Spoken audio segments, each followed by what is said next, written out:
उत्तर पूर्व के तमाम राज्यों असम, मेघालय, नागालैंड, मणिपुर, मिजोरम, सिक्किम, अरुणाचल प्रदेश, त्रिपुरा, जहां अपने प्राकृतिक सौंदर्य के लिए जाने जाते हैं, वहीं कृषि के क्षेत्र में भी अपना विशेष महत्व रखते हैं। पूर्वांचल राज्यों में होने वाली अलग अलग किस्मों की फसलें अगर आप तक एक ही कार्यक्रम के जरिए पहुंचे तो उस कार्यक्रम का नाम है बढ़ते कदम।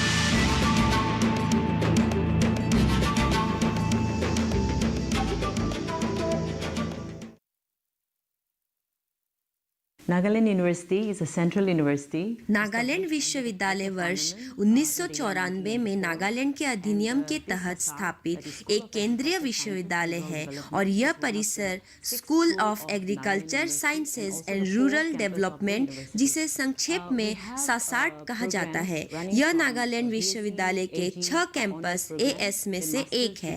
हम बीएससी एग्रीकल्चर, मास्टर डिग्री और पीएचडी डिग्री प्रोग्राम प्रदान करते हैं। हमारे यहाँ पूरे भारत से छात्र आते हैं। हमारे पास लगभग 60 शिक्षक हैं जो देश के विभिन्न हिस्सों से आए हैं। इन नियमित डिग्री कार्यक्रमों के अलावा हमारे पास वीभोक या वी वोकेशनल कार्यक्रम भी है।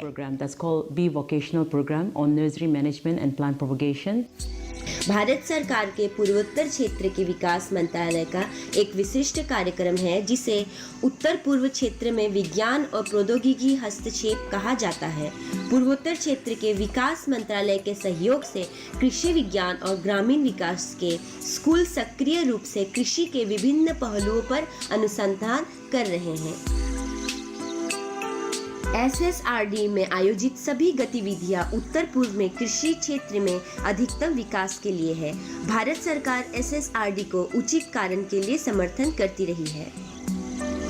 अखिल भारतीय सब्जी अनुसंधान परियोजना के अंतर्गत यहाँ पे मटर, French bean, broccoli, cauliflower, cabbage, tomato, brinjal, लाई पत्ता और पेठा कद्दू और स्क्वैश पे हम काम कर रहे हैं, जिसमें नई प्रजातियों का भी हम विकसित करते हैं।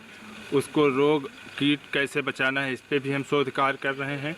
और हम अपने यहाँ पे जो नागालैंड में लोकल वैरायटीज़ हैं उसको एकत्रित करके यहाँ पे कलेक्शन करने के बाद इसको हम इवेलुएट करते हैं और हम देखते हैं कि इस जोन के लिए जो पूरे भारतवर्ष में प्रजातियाँ हैं वो कौन सुटेबल हैं। जो अच्छी प्रजातियां हैं उनको हम किसान के लेवल तक भी ले जाते हैं, उनको सीड प्रोवाइड करते हैं जिससे उनका प्रोडक्शन लेवल बढ़ सके, उनकी उपज अच्छी हो। उनको हम नई तकनीकी, नई जानकारी भी देते हैं। स्पेशली यहाँ पे इस फील्ड में हम मटर की 50 प्रजातियों का इवेल्युएशन कर रहे हैं।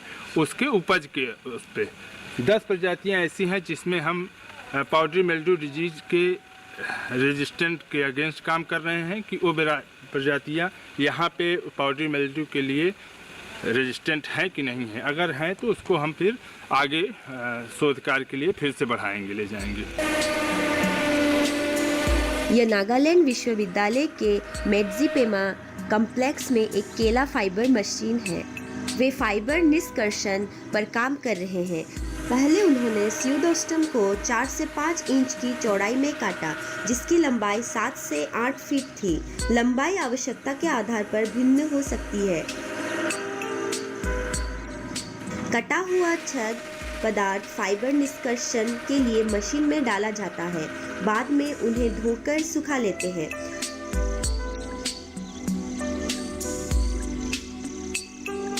विभिन्न उत्पादों की तैयारी के लिए फाइबर को विभिन्न सामग्रियों जैसे ऊन या जूट के साथ मिश्रित किया जाता है।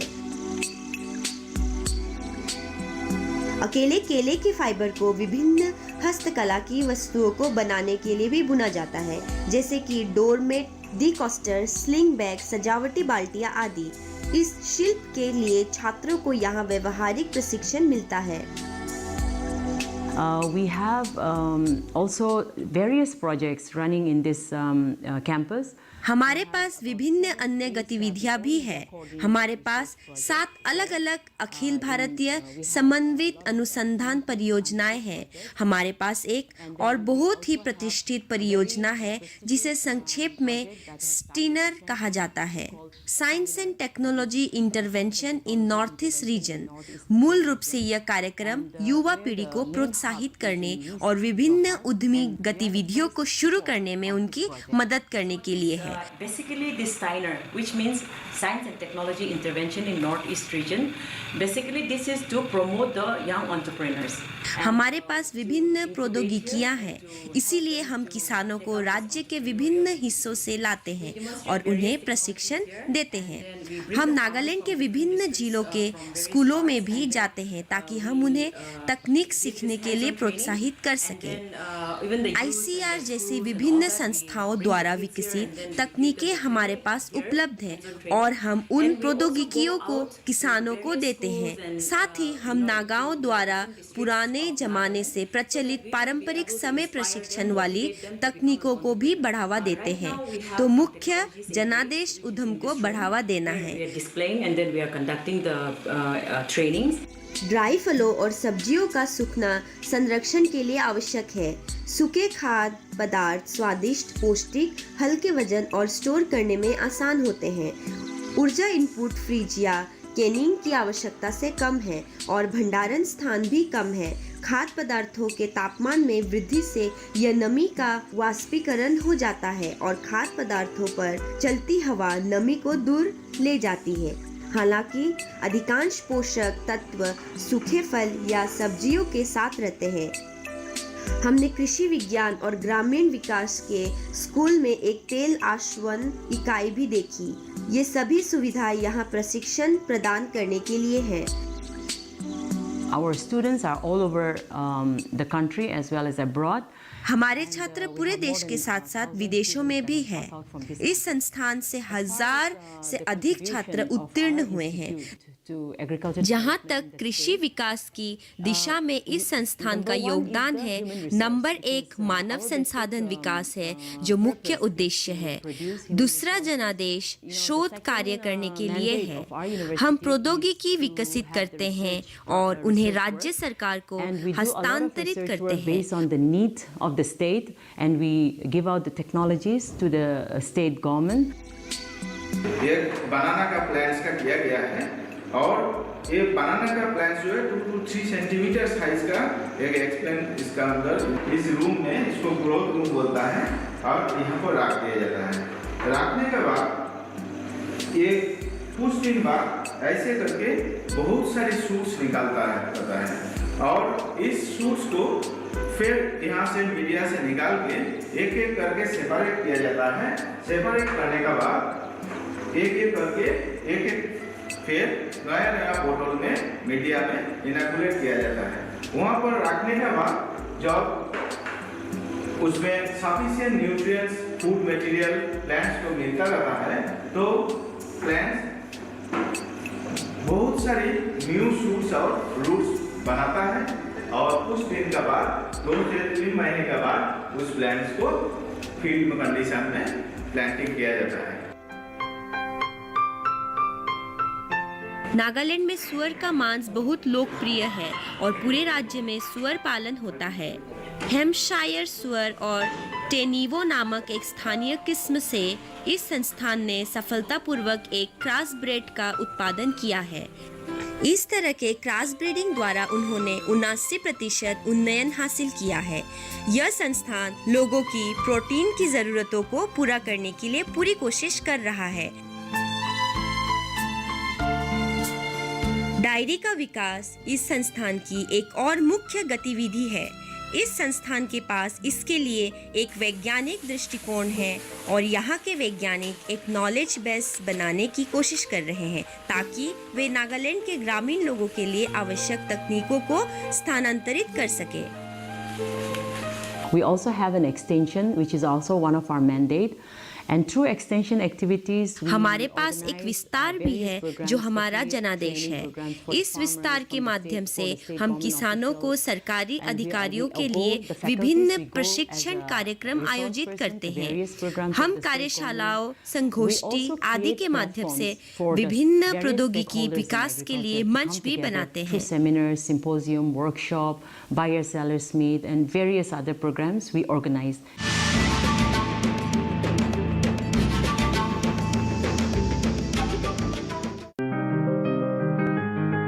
बीमारियों से कैसे बचेगी फसल?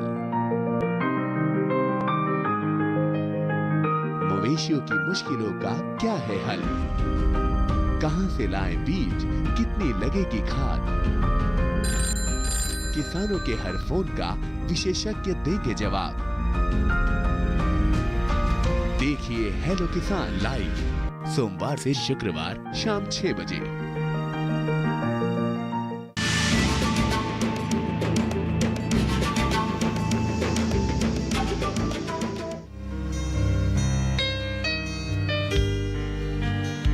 असम केले का एक प्राकृतिक घर है जहां हमारे पास केले की 15 किस्में हैं। कुछ की खेती की जाती है और कुछ जंगल रूप में होती है। असम में केले की खेती 42,000 से अधिक क्षेत्र में होती है। असम में एक साल में 6 लाख मीट्रिक टन केले का उत्पादन होता है। असम के ये केले 100% जैविक है। असम में उपजाऊ मिट्टी है और प्रचुर मात्रा में वर्षा होती है, इसीलिए यह केले के रोपण के लिए बहुत ही अनुकूल है। हमने देवव्रत राभा नाम के एक केला किसान का दौरा किया, जिसका सालाना कारोबार अब अकेले केले की बिक्री से 2 करोड़ के करीब है।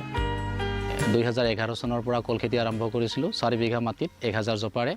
मैंने वर्ष 2011 में 1500 के साथ 4 बीघा के एक भूखंड पर केले का रोपण शुरू किया।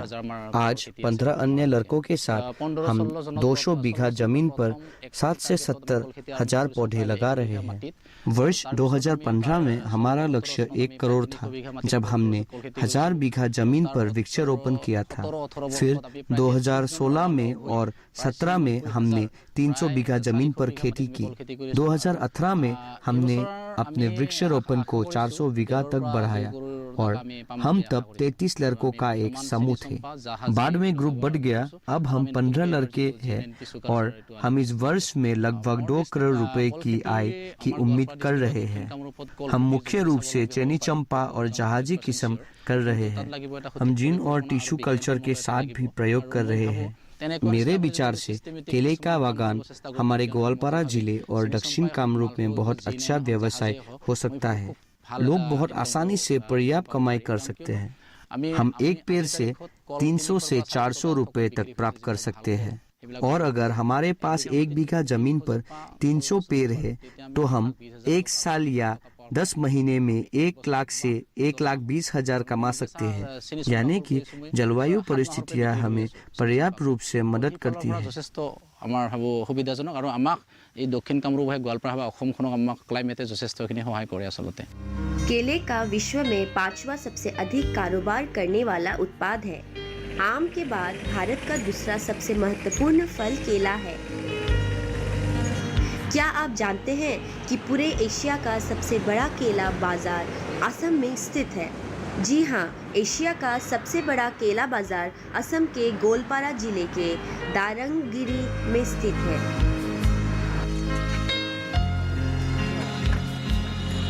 राष्ट्रीय राजमार्ग 37 के किनारे दारंगगिरी बाजार अब व्यस्त है और हमने सुबह सुबह बाजार में आने वाले कुछ केले उत्पादकों को भी देखा।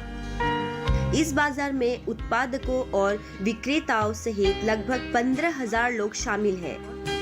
यह बाजार असम के कई जिलों की जरूरतों को पूरा करता है। कुछ केले भूटान, नेपाल और बांग्लादेश को भी निर्यात किए जाते हैं। दारंगगिरी बाजार में मासिक कारोबार लगभग 4 करोड़ रुपए का है। हालांकि पीक सीजन सितंबर और अक्टूबर के महीनों में होता है। কলটো এটা হাইলি নিউট্ৰিচিয়াছ ফ্ৰুট হয়। केला एक अत्यधिक पौष्टिक भोजन है। यह इतना पौष्टिक है कि अगर एक वयस्क व्यक्ति एक दिन में 10 केले खाता है, जो उसे किसी अन्य भोजन की आवश्यकता नहीं होगी। हमने नए तकनीकों की शुरुआत की और हमने कुछ युवा उद्यमियों की पहचान की, जैसे कि देव भरत राभा, और उन्हें केले की बागान शुरू करने के लिए प्रोत्साहित किया। उन्होंने वाणिज्यिक आधार पर वर्ष 2011 में वृक्षारोपण शुरू किया।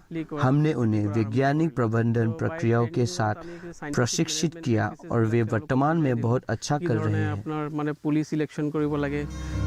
क्या आपने कभी सोचा है कि केले में क्या अच्छाई होती है? वैसे विटामिन B6 से भरपूर होने के अलावा केले विटामिन C, फाइबर और मैंगनीज के भी अच्छे स्रोत हैं। इसका मतलब है कि केले लाल रक्त कोशिकाओं और चयापचय के उत्पादन में मदद करते हैं। यह कार्बोहाइड्रेट और वसा को ऊर्जा में बदल देता है। यह लीवर और किडनी के अवांछित रसायनों को हटाता है। यह तंत्रिक तंत्र को बनाए रखने में मदद करता है और यह हमारे शरीर को कोशिका और ऊतक क्षति से बचाता है। यह त्वचा, हड्डियों और पाचन क्रिया के लिए भी अच्छा होता है। गोवालपारा जिलात कल खेती 3800 हेक्टर बिघात करे बुली आमी जानो सरकारी तथ्य मते। गोवालपारा जिले में केले 38,000 हेक्टेयर क्षेत्र में लगाए जा रहे हैं। कुल उपज 81,646 मीट्रिक टन है। गोवालपारा जिले में उत्पादकता अन्य स्थानों की तुलना में अधिक है, जबकि असम में राज्य का औसत 17.2 मीट्रिक टन प्रति हेक्टेयर है। गोवालपारा में हमारे पास 21.67 मीट्रिक टन है। जेतिया आमी देखा पालो जे कलर चाहिदाओ আছে, कलर এখন मार्केटो আছে, गतिके आरो जब हमें महसूस किया कि केले की बाजार में अच्छी मांग है, तो हमने कुछ बेरोजगार युवाओं को केले का बागान शुरू करने के लिए प्रोत्साहित किया। हमने विभिन्न प्रशिक्षण कार्यक्रम शुरू किए। लगभग 700 किसान अब केले की खेती कर रहे हैं और उनमें से 80% आदिवासी हैं। বৰ্তমান অৱস্থাত মোটামুটি আপোনাৰ 700 মান খেতিয়কে কল খেতি কৰি আছে আৰু ইয়াৰ 90% কিন্তু জনজাতীয় लोग। असम की बागवानी का एक मजबूत पहलू केला है। युवा पीढ़ी के कई लोगों ने केले की खेती को अपना व्यायास बना लिया है। यह वास्तव में असम के बागवानी का एक सकारात्मक परिदृश्य है।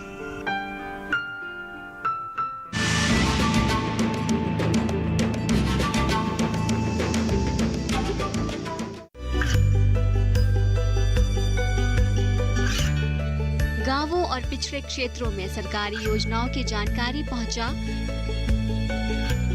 देश में कौशल और क्षमता विकास कर ग्रामीणों को सामाजिक बदलाव और विकास से जोड़ने की दूरदर्शन किसान की पहल चौपाल चर्चा देखें सोमवार से शुक्रवार सुबह 9 बजे।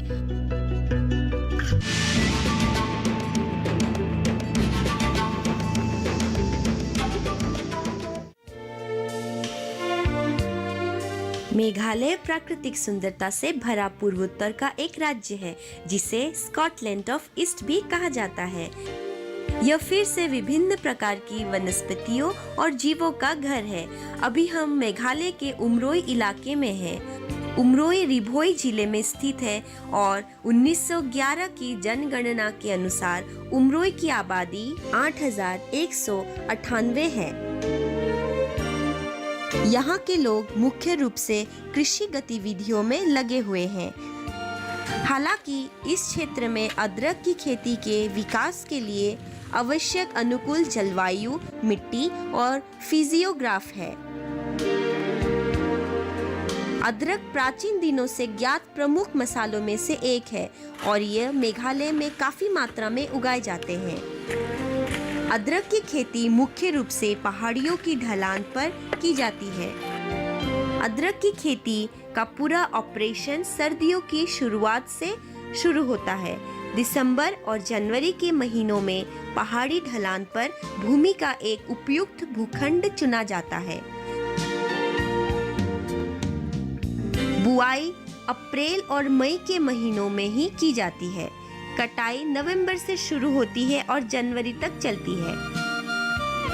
मेघालय के किसानों द्वारा रासायनिक उर्वरकों या कीटनाशकों का उपयोग नहीं किया जाता है। उनके द्वारा उत्पादित अदरक पूरी तरह से जैविक है। 1 हेक्टेयर भूमि से औसतन 8 से 10 मीट्रिक टन अदरक की कटाई की जाती है। अदरक रोपण के बाद 210 से 240 दिनों में पूर्ण परिपक्वता प्राप्त करता है।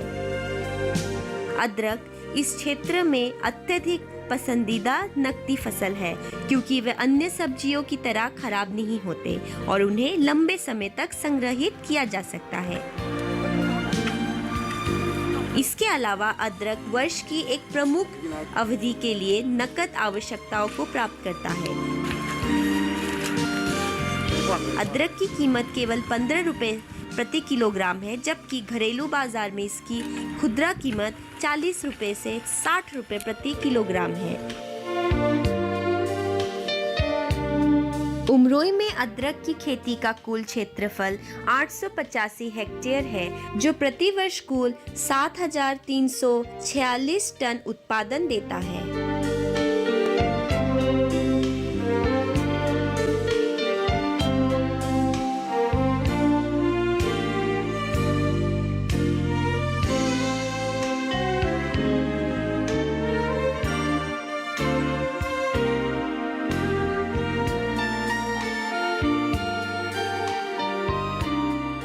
मेघालय सरकार के बागवानी विभाग के तहत उमरोई में एक अदरक विकास स्टेशन है और हम जगह का दौरा करने गए थे। Ginger in Meghalaya is of high demand because of the Meghalaya की अदरक की अच्छी मांग है क्योंकि वे व्यवस्थित रूप से उगाए जाते हैं। बुआई अप्रैल और मई में होती है और इसे काटे जाने से पहले लगभग 9 से 10 महीने लगते हैं। मेघालय में अदरक के विभिन्न किस्में उगाए जाते हैं। यहाँ हमारे पास एक मुख्य प्रकार का अदरक है जो आकार में बड़ा है, कम रेशेदार, रसदार और रंग में बहुत आकर्षक है। So these type of ginger less fiber and bowl in size, plumpy and very attractive in color. हमें भारतीय मसाला अनुसंधान संस्थान IISR से लगभग 25 साल पहले अदरक की यह किस्में प्राप्त हुई थी और तब से ये यहाँ बढ़ रहे हैं। ये अदरक विभिन्न स्थानों पर विभिन्न किसानों को वितरित किए जा रहे हैं ताकि इसका विकास कई गुना बढ़ जाए। इस अदरक को IISR किस्म के रूप में जाना जाता है जो काफी हद तक बीमारी के प्रति सहनशील है। Tolerant to soft rot disease. In our state, Meghalaya, we have other types of ginger also apart from this Varada, Nadia. हमारे पास अन्य प्रकार का अदरक भी है जिनमें वर्दा, नदिया और कुछ स्वदेशी प्रकार जैसे सिंग मकीर और सेंग खोमा शामिल है। Which is Zingiber rubens. Then we have this Inkmo, that is the Kaempferia galanga. These are all medicinal ginger. हमने अदरक के भंडारण की एक पारंपरिक विधि देखी। यह अदरक संरक्षण के लिए कम लागत वाली संरचना है जो सरल लेकिन बहुत प्रभावी लगती है। इस विधि से अदरक को 5 महीने तक आसानी से संरक्षित किया जा सकता है। मूल संरचना बांस से बनी होती है और फिर इसे गोबर, मिट्टी और पानी के मिश्रण से तैयार किया जाता है। तो यह एक बहुत कम लागत वाली संरचना है जो अदरक को ठंडा और नमी बनाए रखती है। सबसे अच्छी बात यह है कि किसान अदरक को महीनों तक स्टोर कर सकते हैं जब तक कि उन्हें अपनी उपज का सर्वोत्तम मूल्य नहीं मिल जाता। उमरोई में अदरक विकास स्टेशन किसानों को व्यवहारिक मार्गदर्शन और सामग्री समर्थन दोनों के साथ मदद करता है। यह अदरक अगले रोपण सीजन के दौरान किसानों को आपूर्ति के लिए तैयार है। हमने महसूस किया कि मेघालय के किसान वास्तव में अदरक की खेती को आगे बढ़ाने के लिए दृढ़ है।